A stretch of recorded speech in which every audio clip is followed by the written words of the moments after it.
हातकणंगले तालुक्यातील दुर्गेवाडी येथे सामाजिक ऐक्य जपणारे ग्रामस्थ आजही आपल्या एक गाव एक गणपती या आगळ्यावेगळ्या परंपरेला अखंडपणे पुढे नेत आहेत। गेल्या 25 वर्षापासून संपूर्ण गाव मिळून एकच सार्वजनिक गणपती बसवतात। ही परंपरा आजच्या विभक्त समाजात एक प्रेरणादायी उदाहरण ठरत आहे। ही संकल्पना गावात 25 वर्षापूर्वी काही तरुणांनी पुढे आणली। अनेक ठिकाणी वेगवेगळ्या मंडळांमुळे निर्माण होणारा गोंधळ, स्पर्धा व आर्थिक खर्च लक्षात घेता दुर्गेवाडीतील तरुणांनी ग्रामपंचायतीच्या सहकार्याने सर्वांचा विश्वास संपादन केला आणि एक गाव एक गणपती ही संकल्पना अंमलात आणली। गणेश उत्सवाच्या आयोजनासाठी गावातील प्रत्येक कुटुंबातून आर्थिक व श्रमदान दिलं जातं। मूर्तीची स्थापना गावच्या मध्यवर्ती ठिकाणी केली जाते। सर्वजण मिळून आरास सजवतात, कार्यक्रम आखतात आणि सांस्कृतिक उपक्रमात सहभागी होतात।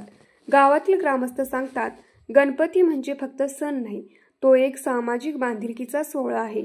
त्यामुळे जाती धर्म न बघता सर्वजण एकत्र येतात। हा उत्सव केवळ धार्मिक नसून सामाजिक ऐक्याचे जणू प्रतीकच बनला आहे। आज जिथे समाज अनेक कारणावरून विभागला जातो, तिथे दुर्गेवाडीचा हा उपक्रम एक वेगळाच आदर्श निर्माण करतो आहे। एक गाव एक गणपती ही संकल्पना केवळ धार्मिक उत्सव न राहता सामाजिक ऐक्य, पर्यावरण जागरूकता आणि सामूहिक सहभागाचे प्रतीक बनले आहे। न्यूज मराठी 24 साठी विनोद शिंगे, हातकणंगले।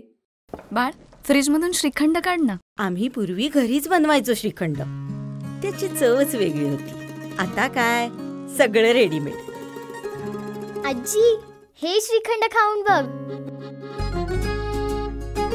आज तुझ्या आईनं घरीच बनवलं की काय? हे आहे गोकुळचं श्रीखंड। अगदी जिभेवर रेंगाळणार। जिभेवरच नाही तर मनावरही रेंगाळणार। गोकुळ श्रीखंड, मनावर रेंगाळणार।